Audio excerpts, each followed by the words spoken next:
20 yanvar metro stansiyası yaxınlığında Sumqayıt, Xırdalan və Masazır istiqamətinə gedən sərnişinlər üçün dayanacağının olmaması narazılıq doğurub.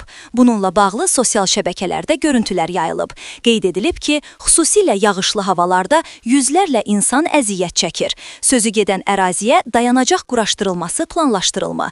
Globalinfo.az məsələ ilə bağlı Azərbaycan Yerüstü Nəqliyyat Agentliyinə sorğu ünvanlayıb. Qurumun media ilə əlaqələr şöbəsinin müdiri Tural Orucov bildirib ki, avtobus dayanacaq pavilyonları quraşdırılan zaman yol infrastrukturunun vəziyyəti mütləq qaydada nəzərə alınmalıdır. Sözü gedən ünvana əməkdaşlarımız baxış keçirib. Qeyd olunan ərazidə avtobus dayanacaq məntəqəsi mövcud olsa da, infrastruktur şəraitinin əlverişsiz olması səbəbilə dayanacaq pavilyonunun quraşdırılması mümkün olmayıb. Aidiyyəti qurumlar infrastruktur şərait yaradarsa, dayanacaq quraşdırıla bilər.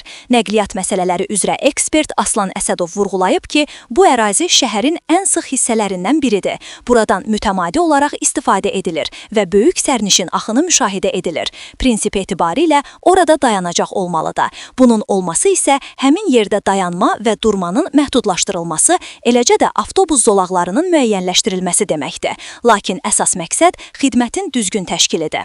Hazırda həmin hissə avtobus dayanacağı kimi sarı xətlərlə nişanlanıb. Lakin sərnişinlərin istifadə edə biləcəyi qapalı dayanacağın yaradılması da məqsədə uyğundur. Bütün hallarda hərəkətin təhlükəsiz və səmərəli təşkili önəmlidir. Bu zaman istər avtobuslar, istərsə də digər nəqliyyat vasitələri və piyadaların hərəkəti aydın şəkildə tənzimlənəcək.